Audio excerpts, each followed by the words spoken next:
en el día de la fecha este, un nuevo Ateneo de la urgencia pediátrica. En este caso nos acompaña la licenciada Mariana Celis Alonso, que es licenciada en Kinesiología, Fisiatría de la UBA, y múltiples especialidades en estadística, especialización en área crítica, pertenece a varias asociaciones como la Sociedad Argentina de Terapia Intensiva y es kinesióloga de nuestro servicio de urgencias. Así que bueno, hoy nos va, eh, así que hoy nos va a hablar eh, de, de un tema muy de actualidad, sobre todo en la época del invierno nuestro, que es la ventilación invasiva y la cánula nasal de alto flujo, la CAFO, en pediatría. Así que bueno, sin más, los dejo en compañía de Mariana. Las dudas y preguntas que tengan, al final de la charla, las trataremos de evacuar. Mariana. Bueno, buenos días a todos en esta fría mañana de, de invierno ya casi. Primero quiero agradecer al doctor Manuel Vilchis la oportunidad y también el desafío de hablar de estos dos temas que son tan importantes para el manejo de pacientes pediátricos, tanto en la guardia como pacientes también que están muchos días en ventilación mecánica. Y es un desafío, digo, porque son dos áreas en las cuales yo me especializo hace muchos años y cada una es un mundo con muchísimas variables a tener en cuenta. Pero bueno, sin más, vamos a arrancar y sobre todo a decir conceptos claves e importantes que son importantes a tener en cuenta. Bien, Manuel me dijo no empieces con definiciones, pero en realidad van a ver que es importante por lo siguiente, todos sabemos de qué se trata cuando hablamos de ventilación invasiva y alto flujo, pero hay conceptos, definiciones que son importantes repasar, porque muchas veces cuando veo las historias clínicas o nuestras fichas kinésicas o las fichas de enfermería, veo que la nomenclatura está incorrecta. Todos sabemos lo que es la ventilación no invasiva, ¿sí? Es lo que están viendo ahí, lo que pueden leer, que es la entrega de ventilación, que no necesita invadir la vía aérea. Esto hay que volver a repetirlo, es VNI. Es obviamente presión positiva liberada a la vía aérea superior. Ahora, importante, es invasiva todo lo que no se hace con mascarilla facial o nasal. Entonces, el primer punto o el primer concepto que quiero recalcar es paciente, por ejemplo, traqueostomizado, que tiene ventilación con presión positiva, no es ventilación no invasiva. Se denominará presión positiva. Y para eso, a ver, es la siguiente. Ahí está. No voy a leer todo esto, pero más que nada es para ver de las definiciones y la terminología adecuada, fundamentalmente. Meduri ya lo hablaba hace muchos años, para los que venimos de trabajo en terapia intensiva en la población adulta lo conocemos. Fíjense, es importante recalcar esto, y sobre todo para justificar, ¿no?, lo que estoy diciendo de la terminología. La ventilación invasiva incluye varias técnicas, ¿no?, donde su fundamento es aumentar la ventilación alveolar. Eso es lo fundamental y lo más importante de esto. Ahora, ¿qué incluye la ventilación con presión positiva no invasiva? Fíjense estos dos puntitos de acá dos apartados ahí que son importantes. Dos métodos de ventilación con presión positivamente invasiva. Se puede utilizar con máscara facial o nasal. Ahora, dentro de lo que es ventilación con presión positiva no invasiva, tenemos la CPAP, que mejora el intercambio gaseoso, y la ventilación intermitente con presión positiva, IPPB. Esto más que nada es para quedar en claro y para que todos hablemos el mismo idioma. Esto lo estoy hablando con fundamentos desde la Argentina y en el mundo, ¿sí? Son nomenclaturas internacionales estandarizadas. Se puede llamar IPPB o B-Level. Y esas dos terminologías y formas de ventilación, el objetivo es descargar los músculos ventilatorios. Entonces, muchas veces, y acá voy a hacer otra ahí, otro gráfico, otra barra. Muchas veces yo veo que se dicen los pases o las historias o en los reportes, bueno, el paciente tiene BiPAP. Recuerden que BiPAP fue allá en el año 80, no voy a hacer historia que a mí me encanta, pero no lo voy a hacer en este momento. BiPAP es una marca registrada, que es la marca donde la registró Philips, porque fueron los que crearon los primeros BiPAP. Pero más allá de eso, BiPAP, en realidad originalmente es B larga PAP. ¿Qué significa? Es B-Level Positive Air Pressure, BiPAP.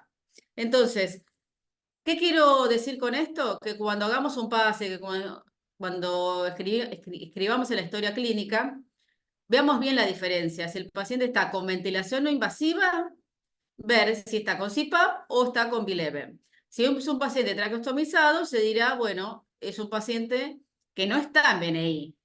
O sea que esa terminología de traqueostomizados no va, sino se diría que está en BPPB o B-Level. O B larga PAP. Esto para tenerlo en cuenta. Bien. Esto me pareció importante destacarlo. Vamos a la siguiente. Y a mí me gusta mucho todo lo que es publicaciones y en realidad incidencia de las publicaciones en el tiempo. Lo digo rápido.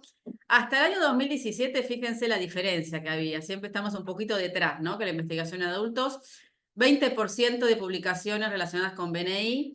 En pediatría, 80 de adultos. Muy poco secas había en esa época. Y de alto flujo había muy poco. El alto flujo está en el mundo desde el año 2013 en Estados Unidos, no, a nuestro país llegó en el año 2017, más en nuestro hospital. ¿Y qué pasa en el año 2023? No ha cambiado mucho, sigue habiendo esa diferencia, 80% y 14% en pediatría, y con la misma porcentaje casi parecido de ECA. Hay muy poco seca, tanto en adultos como en pediatría. Qué difícil hacer un ensayo controlado, ¿no? Ahora, por suerte Papé hace unos años dio este gráfico de barras que interesante, y esto sí me interesa mucho, y es uno de los conceptos claves de toda la charla de hoy de las diapositivas. Fíjense la historia de la investigación de la ventilación no invasiva, ¿no?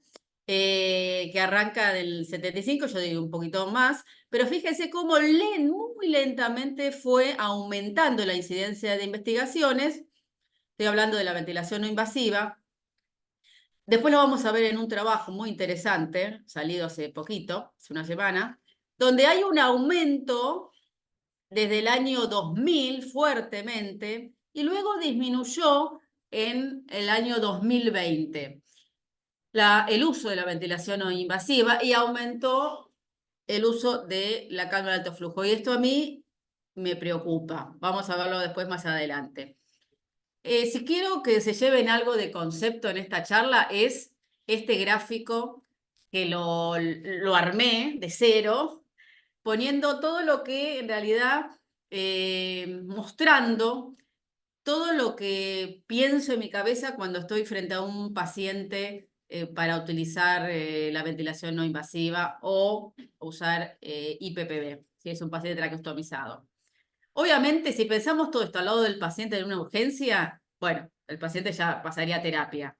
Pero sí estudiar antes, conocerlo, saber todos los criterios que hay que tener en cuenta y los parámetros a tener en cuenta a la hora de indicar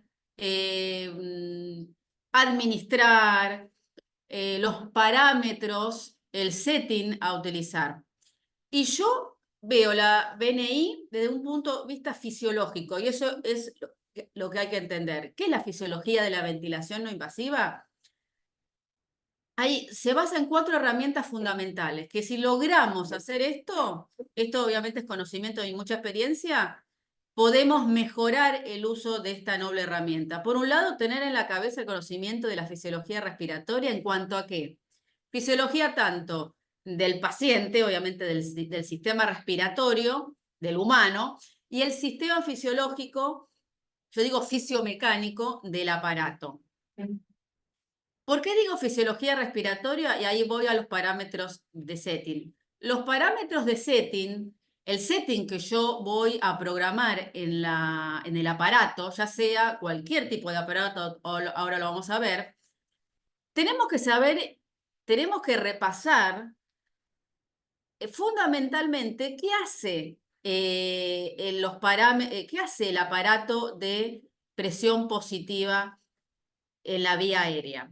Fundamentalmente, el parámetro de setting va a influir en la ventilación minuto. Esto todos lo sabemos, pero no lo pensamos, a veces no lo pensamos, se nos escapa al lado de un paciente para saber qué necesita ese paciente. Cualquier parámetro, sepamos que cualquier parámetro que nosotros vamos a setear va a influir directamente en la ventilación minuto. La ventilación minuto es una indirecta, también va a influir en la ventilación alveolar, es lineal. Y la ventilación alveolar, por ejemplo, y doy un ejemplo para que se entienda más, si yo subo la presión inspiratoria, va a aumentar la ventilación minuto. Pero no solo es la IPAP, no solo es la presión inspiratoria, sino cualquier seteo que yo le haga, el rest time, el tiempo inspiratorio, el trigger expirado, todo eso va a aumentar la ventilación minuto, por lo tanto la ventilación alveolar. ¿Y qué va a ser la ventilación alveolar? ¿Cuál va a ser la influencia del aumento de la ventilación alveolar? Fíjense todo lo que estoy pensando al lado de la cama del paciente para saber qué necesita. Recordar la fórmula de la presión arterial de oxígeno. Eso va a aumentar en forma como una asíntota la presión inspiratoria de oxígeno y el consumo de oxígeno corporal. A mayor presión inspiratoria de oxígeno, mayor consumo de oxígeno arterial. Es decir, que la ventilación alveolar va a aumentar, por supuesto, la disponibilidad de oxígeno. ¿Y qué va a pasar con la CO2? Que son los dos parámetros que van a influir directamente. También lo que va a hacer va a aumentar la producción de CO2, por lo tanto va a disminuir. Esto que parece una tontería y que todos sabemos que lo sabemos, hay que pensarlo en cada paciente, si realmente qué es lo que necesita, si aumentar el consumo de oxígeno o aumentar la producción de CO2. Pero no solo nos vamos a quedar en eso, sino que después, el siguiente paso, ¿cuál va a ser? Yo puedo estar aumentando el consumo de oxígeno, pero si la difusión alveolo capilar no es buena, sabemos que es de 0,8 y si es menos de eso, también va a ser afectado por lo que le llega a las venas pulmonares y que a la aurícula izquierda. Fíjense que entonces, indirectamente, los parámetros del setting pueden aumentar en la llegada de la aurícula izquierda. Eso ya está demostrado. Y luego, ¿qué? La ventilación-perfusión.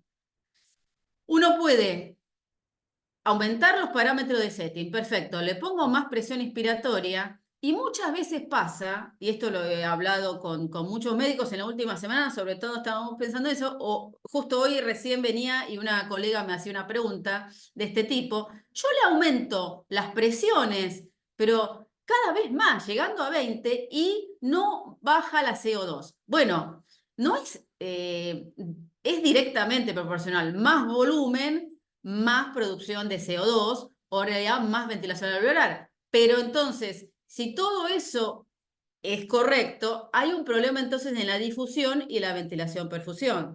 No hay que olvidarse de todo el resto que sigue el caminito para llegar a la aurícula izquierda. Eso también es importante pensarlo, porque yo le puedo dar 30 de IPAP y no va a lograr bajar la CO2. ¿Y por qué? ¿Qué factores podrían influir, además del parámetro de setting? El sistema ventilador y sistema paciente con las interfaces. Sistema paciente, vimos que cómo estará el sistema respiratorio. El sistema ventilador interfaces también hay que pensarlo. Lo primero es pensar en el sistema paciente. Luego, perfecto, el sistema paciente ya sé cuál es la alteración. Tengo una alteración en la presión, en el consumo de oxígeno, tengo una alteración en la producción de CO2, tengo una alteración en la difusión alveolar capilar. Una vez que está instalado eso, me paso al sistema, al sistema ventilador. ¿Y ahí qué hago? Veo si hay, por ejemplo, el espacio muerto. Ustedes saben que yo puedo aumentar la presión inspiratoria, puedo aumentar la presión alveolar, pero en realidad, perdón, la ventilación minuto, pero si tengo un espacio muerto aumentado, la ventilación alveolar no va a aumentar, sino que va a disminuir. O sea que yo puedo llegar a presiones altísimas, pero si tengo mucho espacio muerto es como si nada. Y esto a veces no se tiene en cuenta. ¿Esto qué significa? Revisar las interfaces y todo lo que está, tanto el respirador con sus parámetros, las interfaces, hasta inclusive la máscara. La resistencia regional, ahora vamos al sistema respiratorio, que puede estar aumentada en la difusión alveolo-capilar. La compliance, también hay que medirla. La capacidad residual funcional también puede estar alterada. El patrón flujo-presión-ventilador. Ustedes saben que los aparatos, sobre todo de flujo continuo, se manejan con flujo variable, con una presión fija, una presión que uno puede setear, pero el flujo es variable y también va a depender de la compliance del sistema y de la capacidad residual funcional. La posición del paciente. Saben que en decúbito dorsal, obviamente, la presión inspiratoria va a ir a las zonas más dependientes, más fáciles de expandir y por lo tanto puede ser que haya una heterogeneidad. Y fundamentalmente el diafragma, que muchas veces se nos olvida. Evaluar el diafragma. Podemos tener un diafragma parético o un diafragma que está bien, pero que está trabajando en ventaja mecánica. Lo otro es, y me voy a la izquierda, lo puse arriba porque son las cosas más importantes, el sistema ventilador paciente. Y también al lado de la cama del paciente yo también me hago, luego de pensar en la fisiología respiratoria, veo la ecuación de movimiento. Todos la sabemos, pero muchas veces se nos olvida. Bueno, con la práctica rápidamente lo vas a ir haciendo rápido al lado del paciente. ¿Qué necesita este paciente? Este paciente ya sé lo que tiene. Bueno, ¿qué es lo que le doy para lo que el paciente necesita? ¿Le tengo que aumentar la compliance? ¿Le tengo que disminuir la resistencia? Recuerden esto, sistema ventilador, sistema paciente. Es una suma de dos sistemas, lo cual va a dar la presión total.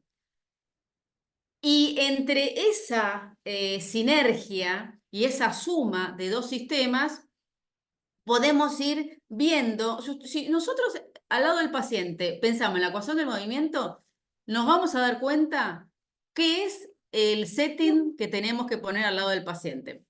Y no sé si se ve, fíjense este gráfico que es súper interesante y que lo sigo mostrando porque no lo voy a explicar en detalle, pero lo ideal sería, obviamente nosotros no podemos, no tenemos tantas curvas o hay aparatos que a veces no tienen tantas curvas, pero lo ideal es que sería estar en este lado, ¿no es cierto? Es decir, un balance entre la presión que hace el respirador y la presión que hace el diafragma. Cuanto más esfuerzo y más gris hacia la izquierda se coloque, más esfuerzo del paciente. Cuanto más blanco hacia la derecha, más ayuda el ventilador. Y las otras patas, que muchas veces no nos damos cuenta, es la administración. Y eso ya va por los equipos, las interfaces, el setting y fundamentalmente el conocimiento y el trabajo en equipo. Todo esto hay que pensarlo al lado de la cama del paciente. BNI con ventiladores. ¿Cómo se puede hacer la ventilación no invasiva? Por un lado, los ventiladores convencional, son los ventiladores sin turbina. Los que tenemos acá son estos que estamos del Drager, que es el que a mí personalmente más me gusta. El Nemovent también me gusta muchísimo porque se puede hacer mediciones de capacidad vital en Pimax, una de las mediciones que estamos midiendo actualmente. Eso, obviamente, se utilizan doble tubuladura. Este es el Servomac que también. Y fíjense también, esto ya lo saben, lo paso rápido, las diferentes compensaciones de fuga. Es fundamental saber la compensación de fuga que tenga para adultos, niños y lactantes. Y después tenemos los ventiladores de flujo continuo, esos que están mal llamados BiPAP, pero bueno, en realidad en las publicaciones dice BiPAP, pero recuerden que eso es por el nombre es B-Level Pressure, Airware Positive. Y tenemos, estos, mostré todo lo que utilizamos en el hospital, no mostré nada raro, no mostré nada raro, todo lo que usamos, que son todos los que ven acá, ventilador de flujo continuo. ¿Y de qué manera? Si nosotros tenemos el conocimiento, podemos utilizar cualquier respirador que no conozcamos o ventilador que no conozcamos mientras tengamos los conocimientos. ¿Qué tipo de circuitos? Doble rama. Tenemos el circuito simple activo, se llama, que es una rama con la válvula expiratoria, por eso se llama activo, que está incluida en la rama. Solamente se utiliza con los ventiladores domiciliarios o ventiladores de riesgo de vida, para evitar el riesgo de vida.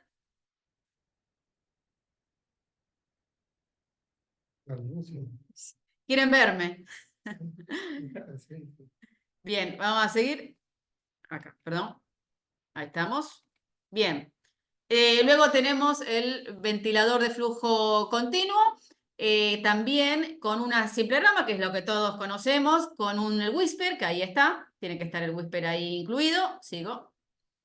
Y fíjense que cuando voy a colocar un paciente respirador, muchas veces a mí me consultan para saber qué ventilador adquirir en el hospital. Bueno, fundamentalmente hay que ver variables, estas son las variables que hay que ver. Esto después, si quieren, se los pasos. Fundamentalmente, la edad del peso de los pacientes que estamos atendiendo, si el ventilador compensa fugas, eso es fundamental. Si hay volumen asegurado, muchas veces el volumen asegurado es importante, aunque en pediatría no se use mucho, yo lo uso. Si tiene autotrack, es algo que también le da más confort. Y la batería. Esto yo diría son las variables más importantes de tener en cuenta, sobre todo el peso, a la hora de adquirir un ventilador. Esto es, la anterior era de aparatos de flujo continuo, estas son de ventiladores convencionales. Bueno, esta la sigo, esta era una curva que no lo voy a... Era un video de las curvas. ¿Cuándo? ¿Cuándo aplicar ventilación no invasiva? Y yo siempre digo algo, ¿no? Bueno, es fácil si uno piensa en todas las patologías, las enfermedades en las cuales se beneficiaría, y a esa patología le sumo el criterio clínico y el estado fisiopatológico del paciente en ese momento. Y ahí es un poquito menos laborioso pensar si se va a ver favorecido o no. Miren todas las causas de falla respiratoria que tiene indicación de BNI. Ahora, ojo con esto, porque no todas se benefician de BNI. Es decir, como definición, sí, pero a esto hay que agregarle cómo esté el paciente. Y yo hago siempre el mismo ejemplo. Un paciente con una atelectasia está indicado, pero si el paciente tiene buena mecánica, signos clínicos de confort, no está con distrés respiratorio, la BNI no va a disminuir la atelectasia. Al contrario, va a ser algo desconfortable, igual eso ya está evidenciado. Y acá me voy a detener. ¿Cuál es el algoritmo de decisión? Muchos me preguntan, y es un tema de discusión, ¿a qué paciente se lo aplica? ¿De qué manera? Bueno, ustedes saben, no hay un algoritmo mundial o estandarizado. Esto va a ser de acuerdo, y estaría bueno hacerlo para cada centro de salud, según los pacientes que tenga, ¿no? La primera parte es muy fácil, ¿no? No hay mucha explicación, igual es fácil y muy compleja, ¿no? Signos y síntomas de falla de estrés respiratorio. Sí ¿Tiene necesidad de intubación? Obviamente no. Bueno, seguimos. Bueno, pongámosle que no. ¿Está contraindicada la BNI? Bueno, si es sí, obviamente va a intubación, si es no. Y acá va las dos ramas, ¿no? Una es la falla respiratoria, eso todos lo sabemos, tipo 1, y la otra es con aumento de la CO2. ¿Qué ponemos en cada caso, no? Bueno, esto es en realidad es un resumen y lo mostré porque es lo que yo también eh, estoy de acuerdo y son todos los parámetros que yo utilizo. Imaginemos que hay una hipoxia leve, una FiO2 entre el 22 y el 70%, no más del 60%, pero sobre todo, ¿saben qué? El nivel de trabajo respiratorio. Y no solo el nivel de trabajo respiratorio, sino que además si hay hipercambio o no. Le vamos a sacar gases para ver si va a qué dispositivo, si anda en alto flujo, BiPAP, CPAP. No, como tampoco se saca gases para intubación. Ahora, si tenemos una capnografía, sería genial, que en el mundo se utiliza para ver, y eso sería buenísimo, sobre todo en ventilación invasiva. Ahora, distrés. Ahora vamos a ver cómo lo medimos. Trabajo respiratorio de leve a moderado, podemos usar tanto CAFO como CPAP, en el caso de CPAP, si es un lactante. ¿Cómo arrancamos? 2 litros kilo minuto, eso siempre, hasta el peso de 10 kilos. Luego, a partir de 10 kilos, se le va sumando 0,5 litro kilo por cada peso superior a 10 kilos. Ahora, algo muy importante a tener en cuenta es esto. Paciente con hipoxemia que no tenga hipercamia, o que tenga hipercamia, pero sobre todo su problema y la hipoxemia, por ejemplo, una bronquiolitis, puede ir a CAFO. Vamos a sumarle según el trabajo respiratorio. Ahora, por favor, esto es un concepto clave. Un paciente con falla respiratoria de tipo 2 con aumento de la CO2, como vimos en la segunda diapositiva, en el algoritmo, no debe ir a CAFO, debe ir directamente a BiPAP o B-Level, porque es lo que yo necesito aumentar el volumen minuto. Entonces, y eso no lo voy a lograr con con la CAFO. Monitoreo fundamental. Inmediatamente a los 30 minutos, a la hora, a las 90 y los 120 minutos, todos los parámetros, sobre todo scores. Estos son los criterios clínicos de dificultad para las recomendaciones para el inicio de la BNI. Fíjense que son varios puntos. Por suerte, en pediatría ya tenemos puntos de corte. Por ejemplo, bueno, si le sacaron gases en la guardia o en la sala donde esté, recordar entonces, saber que un pH, yo diría de 7,30 ya es indicativo de BNI en la terapia intensiva. Por arriba podemos manejarlo siempre monitorizado. Eso es un punto muy importante. ¿No tenemos gases? Bueno, hay una medición que se puede hacer al lado del paciente y que yo estoy luchando para en este hospital medirlo, que es la SAFIO2, que está demostrado con un muy buen trabajo de Marty Pons y que se fue actualizando los puntos de corte, que es la saturación sobre la FiO2. Si la SAFIO2 te da de 175 para abajo, es un paciente que ya también tendría que estar en ventilación no invasiva y pasarlo a terapia intensiva o estar atentos por si aumenta el trabajo respiratorio. Las contraindicaciones ya todas lo sabemos, ¿no es cierto? No me voy a extender mucho en eso. Inestabilidad hemodinámica, sobre todo, traumatismo. Sangrado digestivo, sí, por supuesto. Y cirugía de esófago es un tema para charlar en otro momento, pero se podría usar con precaución. Quiero detenerme acá. Este trabajo es un trabajo muy interesante y que da justo a lo que yo doy en las charlas, la última charla del año pasado que di en Solanep, sobre alto flujo, yo hablaba de esto, ¿no? Fíjense, este trabajo hecho en Canadá por Pelletier un trabajo multicéntrico, ya no es multicéntrico, pero es un trabajo con muchísimos pacientes. ¿Qué hizo? ¿Qué hicieron ellos? Hicieron la incidencia acumulada de la utilización de los diferentes soportes ventilatorios a lo largo del tiempo. Y fíjense que en el año 2013, por eso digo que ya en Estados Unidos, en Canadá, empezó en 2013, lo que más se utilizaba fue el alto flujo y seguido por, ¿qué? Por la máscara simple o cánula nasal, elementos de bajo flujo. Ahora, fíjense cómo fue aumentando y creciendo exponencialmente, diría yo, el uso de cánula de alto flujo. Fíjense qué pasa con la ventilación no invasiva, que es el gris.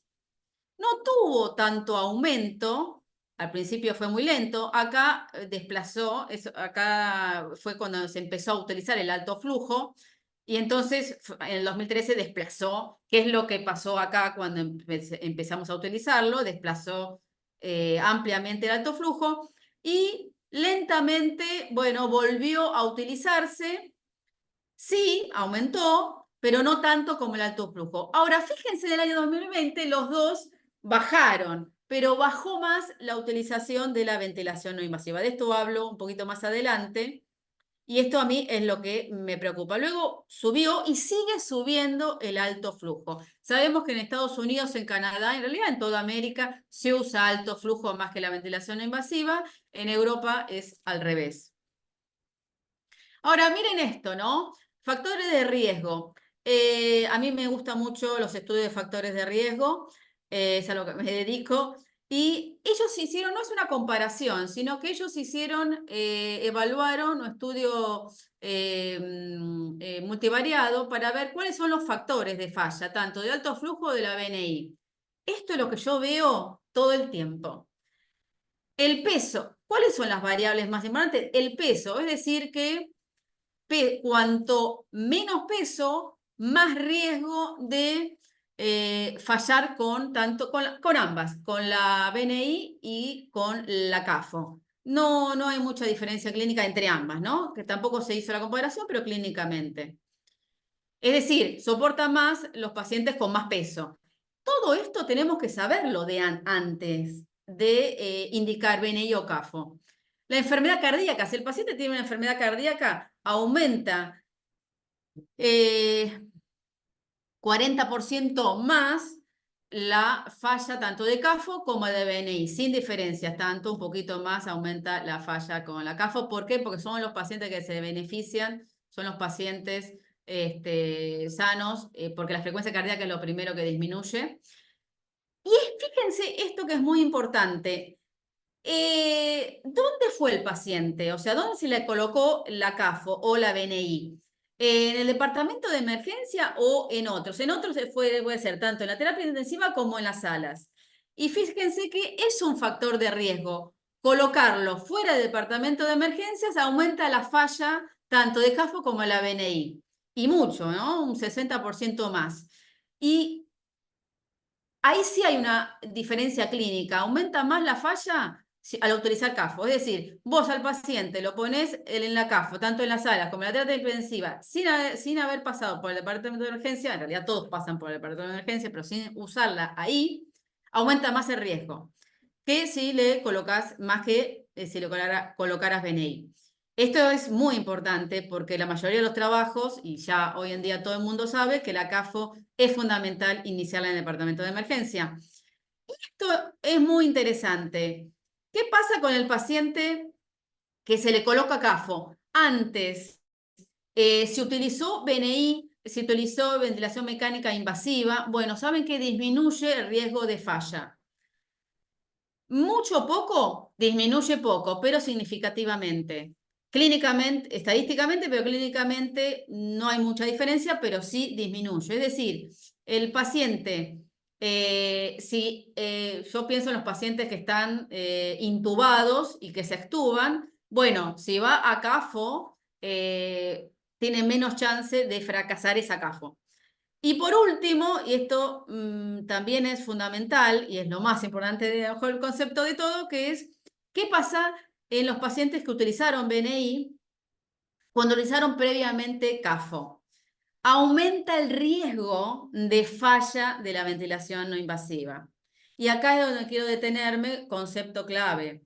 Un paciente, cuando lo vemos, tenemos que decidir si va a CAFO o va a BNI. Perfecto. Ahora, un paciente que requiere BNI, no le pongamos antes CAFO. Esto es fundamental. Muchas veces colocamos CAFO como, bueno, es una medida previa y muchas veces, si ese paciente sobre todo tiene un score alto, no tener miedo directamente ponerlo a BNI porque va a aumentar la falla y aumenta mucho. No sé cómo con el tiempo, me voy a apurar, pero me detengo en cuestiones claves y después paso otras un poquito más rápido. Y esto también es muy importante. Ellos hicieron la incidencia de la probabilidad de evento de falla. Fíjense, en el tiempo, ¿no? Tanto infantes como neonatos. Me voy a dedicar a los infantes. El azul es el winning, exitoso, y el rojo es la falla. Y esto yo me voy a detener. En las primeras horas, yo diría que fíjense cómo el alto flujo, si va a fallar, falla inmediatamente. Yo diría en la primera media hora, casi una hora, no llega a una hora. Y rápidamente. Y el que tiene éxito es más lento, darse cuenta, va a tardar más el paciente que va a tener va a tener un winning exitoso, un exitoso, si digo bien. Y fíjense que entre los que fallan, bueno, al principio media hora o se lo colocás y ya tiene que haber un éxito o un fracaso, ya tiene que haber disminución del trabajo respiratorio. Y luego no va a aumentar mucho la probabilidad de falla. Es decir, si al principio le fue bien, va a seguir estando bien. Si al principio le fue mal, y bueno, lentamente, más lentamente, pero se va a detener la probabilidad de falla del evento. En neonatos es mucho más fuerte. ¿Qué quiero decir con esto? Que las primeras una hora o 2 horas, sobre todo en CAFO, son fundamentales. Y esto es Ya, en la BNI. La BNI es más lenta para uno darse cuenta si va a tener éxito o va a fallar. te hago una Fíjense. pregunta, Mariana. ¿Te puedo hacer, Lolo Cialceta? ¿Cómo estás? Hola ¿Te puedo hacer Lolo. una pregunta? Sí. Eh, sí, estás, Ah, muteate. ¿estoy muteado? No, No, quería no, hacer una no. pregunta a Mariana. Dale. Sí, Sí, sí. Mariana, ¿cómo estás? Discúlpame, viste, vos dijiste, y me parece bárbaro, con respecto al tema del score de hipoxemia y respecto al trabajo respiratorio de poner eventualmente CAFOS y PAP versus BNI. Viste lo que pasa en el departamento de urgencia, nosotros disponemos de CAFOS. Ponemos un paciente, viene un bronquiólogo, una reubicación respiratoria de chicos de ponerle segunda infancia, que estamos viendo bastante. Vos le pones la CAFO. Cuando vos decís que el score, o sea, la respuesta a la CAFO mejora habiéndolo puesto en departamento de urgencias versus sala o versus terapia. Ahora, el tema pasa que uno, claro, puede medir la respuesta en la primera hora, ponele. ¿Cuánto tiempo lo tenemos que dejar en el departamento de urgencias? Porque encima el aparato no tiene autonomía, o sea que llega un momento que si el paciente lo decide internar, le vas a tener que sacar, poner una de reservorio y trasladarlo. ¿Eso incide sobre el resultado del paciente? ¿Se entiende lo que quiero preguntar? Sí, perfecto, Lola. ¿Qué tal? ¿Cómo Lolo, estás? excelente, ¿cómo andás? Excelente tu Bien. pregunta. Iba a hablar más adelante, pero No, perdón. te la contesto, no, no, es muy interesante tu pregunta, te la contesto corto y Pasa después si querés siempre, por eso. la charlamos más porque da para charlar. Dos cosas. El paciente, eh, esto pasa, podés esperar hasta 2 horas, una hora. En realidad, la CAFO, que tiene éxito inmediatamente. Perfecto. Cuando el Ese es un paciente pasa concepto media básico. hora y el Claro. score, ahora después quería hablar de los scores, ¿no es cierto? Ese es un Sí, sí, parámetro sí. muy importante a tener en cuenta, por eso es muy bueno que me lo preguntás. Es inmediato el efecto. Puede tardar media hora, pero no más. el paciente, si pasa media hora, llega a 1 hora, te diría menos de 1 hora y el score no cambió, ya está. Ya está, perfecto. Aumentemos porque no perdamos tiempo, no lo tengamos 2 horas ni ahí. Y otra cosa importante es que el Airbot tiene autonomía, a ver, no sé si diría autonomía, pero es correcto lo que decís, pero tiene un modo avión, es decir, como los aviones, que cuando están en el aire bajan los motores como para que no se sobreuse. Y se puede Bien, eso está trasladar, el buenísimo. traslado es media hora, así que te da tiempo para pasarlo. Bien, buen Por dato. supuesto que si le sacás y le colocás el reservorio, hay trabajo, sí, ya está demostrado que sí, eso va a empeorar, es cierto. Por eso, Lo que uno pensaba, sí, se demostró que sí, empeora bien. porque es un paciente Hay un gap, que claro. necesita mantener la ventilación, ¿no es cierto? Perfecto, perfecto. Gracias. Después lo Gracias. ampliamos, gracias Lolo, es muy Perfecto, buena gracias, pregunta. Mariana. Y esto es fundamental, segundo tomando tiempo, pero bueno, porque falta, ¿eh? Bueno, Sí. pero esto solamente lo muestro por prácticamente la última, y lo dejé así tal cual. Hoy en día ya es imposible trabajar aisladamente, eso ya no ocurre en ningún lado, y nosotros tampoco, por eso estoy acá, invitada por el doctor Manuel Vilkis. Fíjense esto, que es muy importante. La capacitación del personal de salud, tanto de médicos, kinesiólogos, enfermeros. Ya hoy en día, en todas las publicaciones, en todas las guías, no es que está demostrado quién maneja mejor, no pasa nada por ahí, pero sí que un trabajo en equipo con gente formada, profesionales formados, se puede hacer cargo, debe hacerse cargo de estas dos nobles herramientas. Eso es fundamental. Y fíjense, ahí por eso puse la última frase, frase, médico, enfermero especializado y terapista respiratorio. Los tres en conjunto, especializados, trabajan mejor y al paciente le va mejor. Eh, Eso, más que nada, lo quería poner. Sí, bueno, y otra cosa que también podría decir es dónde, ¿no? Muchos me preguntan eso. Bueno, hoy en día sí, en departamento de emergencia fundamental.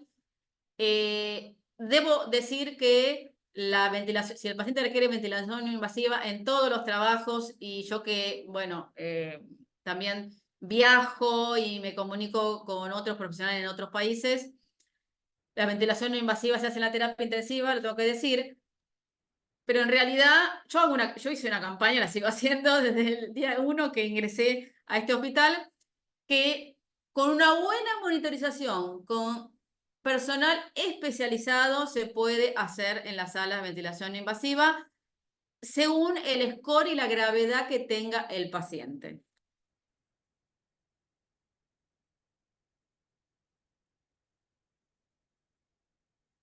Y la frecuencia de falla BNI tiende a disminuir a medida que pasa el tiempo, esto está demostrado. Cuanto más talleres, cuanto más capacitación se haga, más educación, disminuye la falla.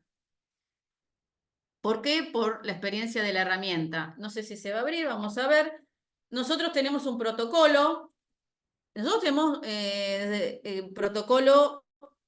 tenemos un protocolo de winning de la ventilación mecánica invasiva y no invasiva, tanto en pacientes ventilados crónicos. No se puede ver, no importa porque la tengo acá, por las dudas, ahí. Nosotros tenemos un protocolo, bueno, esta es la ficha, de pacientes, para la desvinculación de pacientes en ventilación mecánica prolongada, que lo presenté el año pasado en el Congreso de SLACIP. De ahí se desprendió el protocolo para el winning de pacientes en ventilación no invasiva y para pacientes traqueotomizados con B-level. ¿Nosotros qué medimos? Nosotros medimos muchas variables. Fundamentalmente las variables que influyen, ahí no está, pero está actualizada actualmente, que es la nutrición. La nutrición, ahora salieron trabajos que es fundamental la nutrición, contar el consumo calórico que tiene el paciente es uno de los predictores de falla o de éxito en el winning. Y fundamentalmente la capacidad vital. Yo estoy detrás de ver si se consigue una herramienta. Si tenemos respiradores, tomemos la capacidad la capacidad vital en los respiradores, y si no, un espirómetro portátil. La capacidad vital es uno de los parámetros, si no el más importante a la hora de destetar un paciente. La P01, la Pimax y, ¿saben qué? Las escalas motoras. Y lo que agrego acá para esta charla que más interesa, los scores. Bueno, ahora vamos a ver los scores, pero mira cómo llegué hasta acá. Faltaban un montón de diapos, las saqué casi todas. No. Los scores. Lo voy a hablar más adelante, si me dejan. Sigo con CAFO y ahí voy a explicar los scores. Pero los scores que voy a hablar más adelante también sirven para ventilación invasiva. Y después, si quieren, me preguntan qué score, cuál es el punto de corte para utilizar BNI o CAFO, que eso seguramente es la pregunta del millón. Vamos a CAFO, así terminamos bien la charla. Evidencia, no empiezo de cero. Esto es un poco algunas diapositivas que mostré el año pasado en Solané, que fue muy interesante. A mayor número de publicaciones, mayores dudas sobre efectividad y predictores con respecto a la CAFO. Ustedes saben que está saliendo en los últimos tiempos trabajos que ponen en duda no la utilización de CAFO, sino las formas de utilización de la CAFO. Se vio que la CAFO mal utilizada en realidad o sobreusada, prescripta, lo que hizo fue aumentar la falla y aumentar el ingreso a la terapia intensiva. Todo lo contrario de lo que uno esperaba y se tenía en cuenta. ¿Debido a qué? Ha tenido una rápida aceptación y utilización, expandiendo sus indicaciones a cualquier tipo de patología y escenarios. Se observa un uso y también un abuso de su aplicación, y también la duración en días del alto flujo. Hasta el año 2017 ya dije que había 700 papers de alto flujo. Fíjense, lentamente se iba utilizando y miren, creo que se ve, por lo menos que se ve ahí el gráfico de barras. Ha crecido a 2.200 por lo menos, y ahora mucho más. Este año ya llega a más de 200 publicaciones de alto flujo. Barrió de escena a la ventilación no invasiva, y eso es lo que a mí me preocupa mucho. Y la pandemia también ha ayudado en esto. Rápidamente, ¿cuáles son los? Hay dos formas de hacer alto flujo: a través de los blenders, que hoy en día ya no se usan, salvo que no haya aero, con la válvula de liberación, y los famosos aero, que son los sistemas que tienen una turbina interna, que tienen dos modos, juniors y default, que es adultos y pediátricos, y a tener en cuenta la cánula, el tipo de cánula, según el alto flujo que se utilice. Indicaciones, y acá vamos. Recomendado de departamentos de emergencia para distrés leve a moderado. Ustedes saben, y acá sí ya hablo de los scores y de los puntos de corte. Ahora vamos a ver la indicación según el Ministerio de Salud. Salió una publicación muy interesante, un documento, en realidad no publicación, un documento muy importante, que seguramente todos lo conocen, sobre todo lo que es alto flujo. Las indicaciones, los scores justamente recomendados y los parámetros a tener en cuenta y las formas de utilización del alto flujo. Yo lo voy a unar el documento con la evidencia y con mi experiencia. Voy a hacer ese combo y también voy a dar mi opinión, todo eso sale de mi opinión.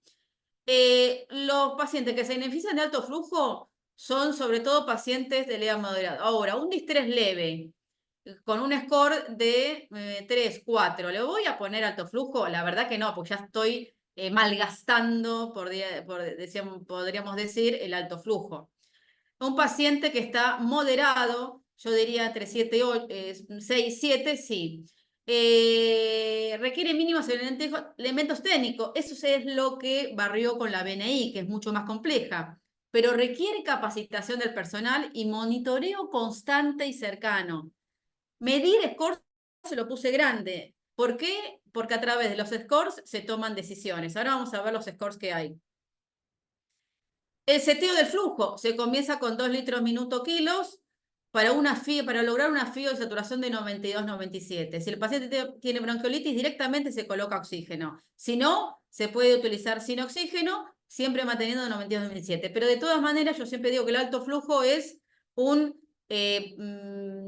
mecanismo de oxigenoterapia. Entonces, recomendado, como habíamos visto en la diapositiva, para insuficiencia respiratoria tipo 1.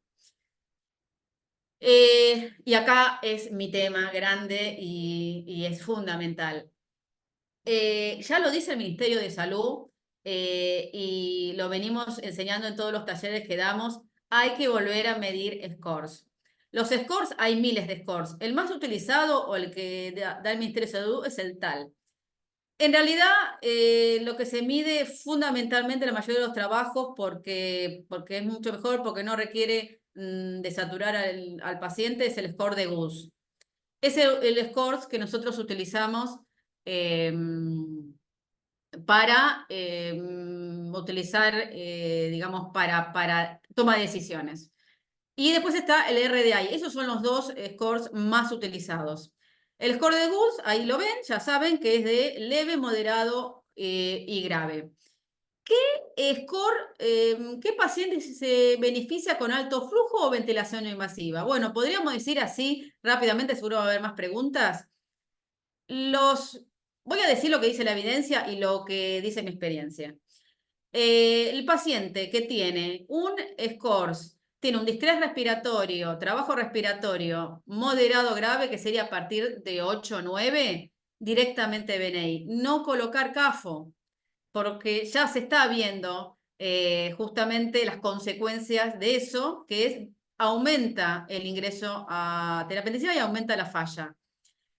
Entonces, ¿en qué paciente lo colocamos? Bueno, un paciente cuando ya se le hizo, el paciente viene a la guardia, se hace el protocolo médico de colocar oxigenoterapia de bajo flujo. El Ministerio de Salud dice 3 horas, vamos a respetarlo.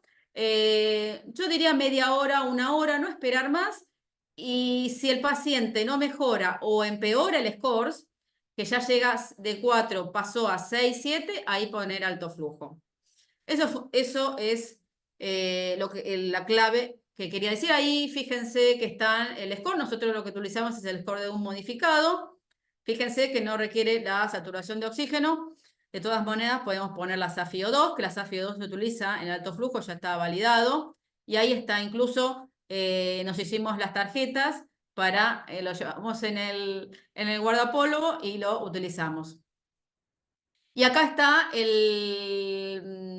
la implementación del soporte respiratorio del Ministerio de Salud, donde hay que utilizar la cánula correcta, que no incluya más del 5%, y empezar con 2 litros kilo minuto.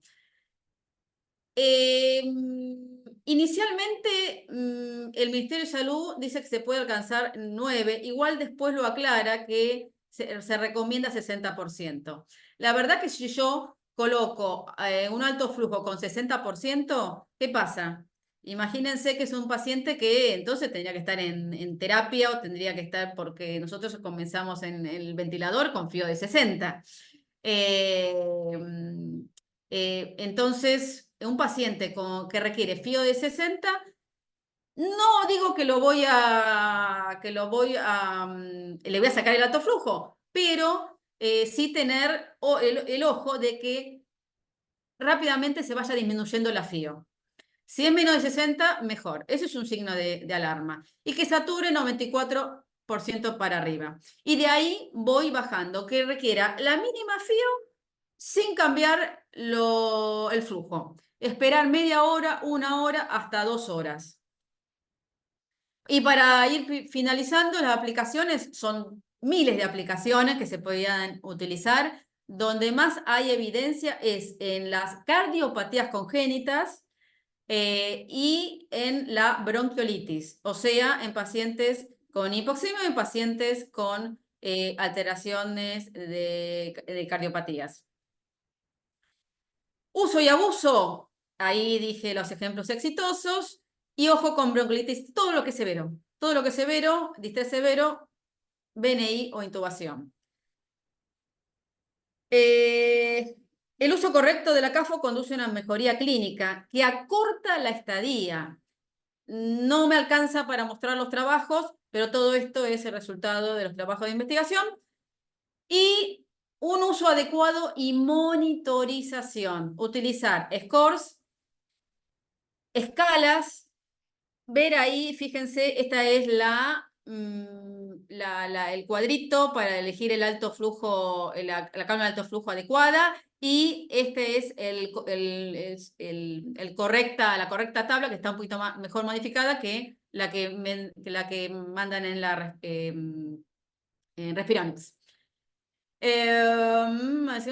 Buenas prácticas y protocolos clínicos, importancia de seguir protocolos estandarizados, colaboración interdisciplinaria, y para finalizar nosotros desde el año pasado, yo incluí, yo estoy a cargo de la estadística ahí en el servicio y de medir y todo lo demás. ¿Quién decidió la colocación de CAFO? Esto no es para luchar médicos con kinesiólogos, ¿no? Pero sino para ver, quería ver, a ver el estado de situación, ¿no? Y bueno, esto nosotros lo llenamos, los kinesiólogos, el 80% lo decidió el médico a cargo, se lo coloca también él. Esto teníamos que nosotros tener más participación, ¿no? Pero esto es nuestra responsabilidad, ¿no? Tomar el score de GUS, previo a la CAFO fue en general entre 6 y 7, podríamos decir, como un 40% se utilizó 6-7, es decir, correctamente utilizado. Inmediatamente bajó a nivel 3-4 a las 3 horas y permaneció al otro día en el mismo lugar en que estaba. Bien, y para finalizar, educación y capacitación. Información del personal, de kinesiólogo, de médico, de enfermería, y recursos disponibles también para la capacitación. Bueno, Muchas gracias. bueno, muchísimas gracias, Mariana. Estamos abiertos a preguntas. Voy a hacer una breve reflexión, enfatizando lo que dijo Mariana. O sea, la necesidad de usar el score tanto en la aplicación como en el winning, en el destete del paciente con este tipo de aparatología de ventilación no invasiva y CAFO es fundamental. Hay trabajos recientes que muestran la importancia y el descenso en el sobreuso de estos pacientes en alrededor de un 30% usando usando scores específicos e indicaciones precisas. Y la otra cuestión que prácticamente no aparece en la bibliografía general es en el dengue. El dengue grave en la terapia intensiva requiere, como hay síndrome de fuga capilar, evitar las presiones grandes que tienen los ventiladores. Por lo tanto, es muy importante en el dengue tratar de usar ventilación invasiva o CAFO para evitar el síndrome de fuga capilar que las altas presiones en el dengue grave pueden ocasionar.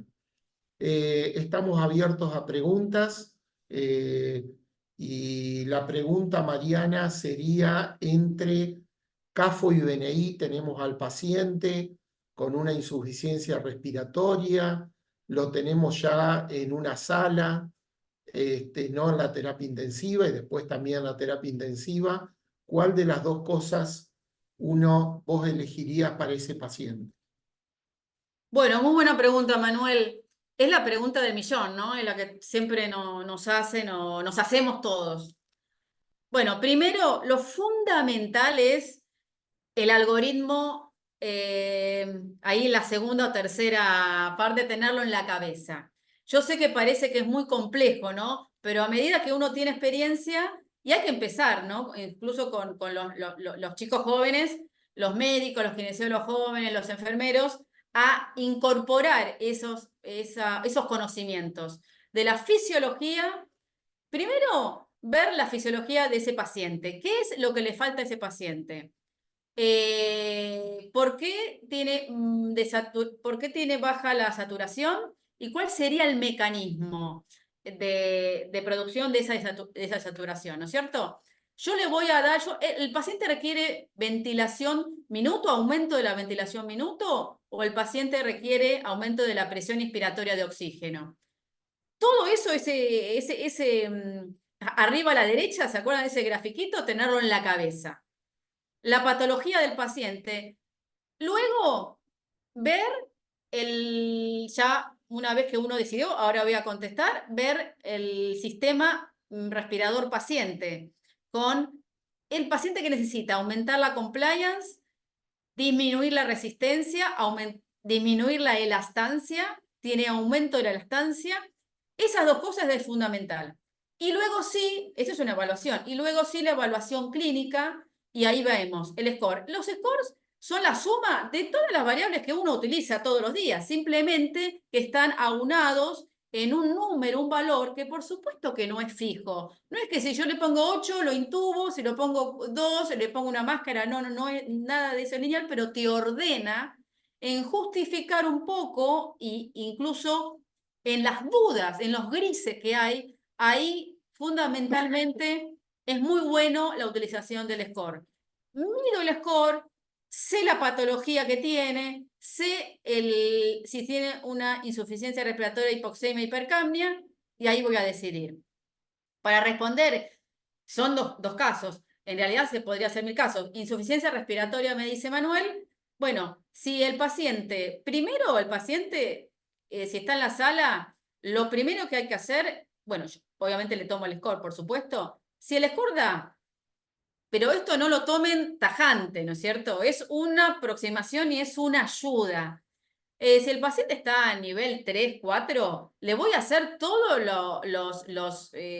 los tratamientos médicos actualmente que todo el mundo sabe, ¿no es cierto? Oxigenación, si está cosaturando 94 o 93% y se mantiene ahí, no es que sube inmediatamente, sino que se estaciona a menos que más. Eso es también muy importante, ¿eh?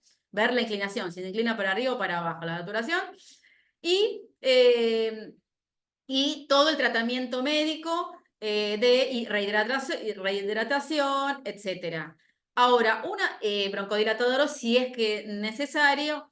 Ahora, yo esperaría media hora, una hora, eso es lo que dicen las publicaciones. No esperaría 3 horas.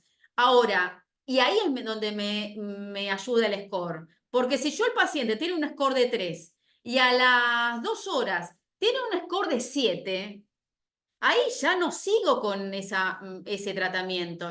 Sigo con el tratamiento médico, pero paso a otro sistema ventilatorio que puede ser alto flujo. No esperar más, ese es el tema, que muchas veces se pasa a esperar 4 horas, pero el paciente sigue mal. Ahí es donde el score te ayuda, porque te objetiviza el estado del paciente. Ahora, si ese paciente mantuvo en 3 o 4, a la hora 2 horas sigo y no le voy a poner alto flujo. Tampoco sobreusar el alto flujo es necesario. Ahora, si ese paciente ingresó y a la media hora pasa de 4 a 8, y ahí me van a odiar o ahí es un gris, es una discusión, pero ahí es donde yo creo que está el punto de que tenemos que resignificar el alto flujo y no tener miedo a no usar el alto flujo y directamente colocarle ventilación no invasiva, con obviamente un experto, obviamente, en ventilación no invasiva, claramente, ¿no? Es más fácil pasar de BNI, prefiero que esté en BNI y después bajar a alto flujo, que no que esté en alto flujo y que pase a terapia intensiva.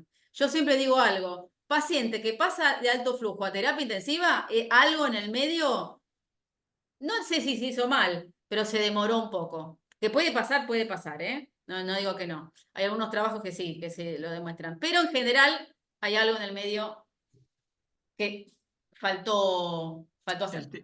Claro, el tema es que lo que vos dijiste, ¿no? Que la BNI al final se termina haciendo en unidades cerradas y debería hacerse también en sala, con personal. Ah, tal cual, Lolo, tal cual. Porque si no estamos siempre, o sea, llegamos a la CAFO y después ya terapia. Sí.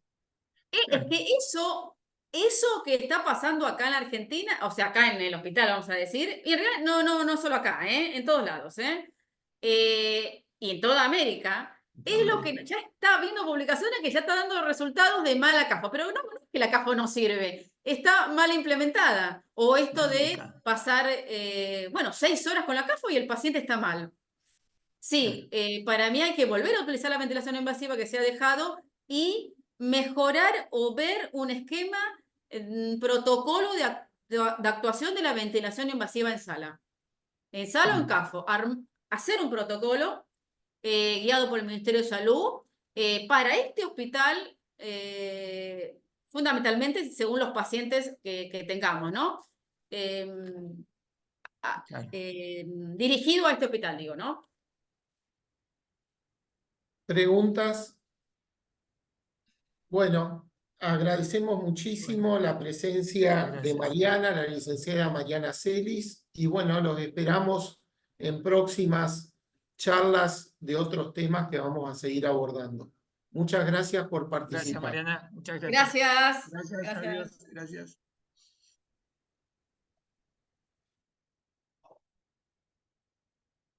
Ay, la chica.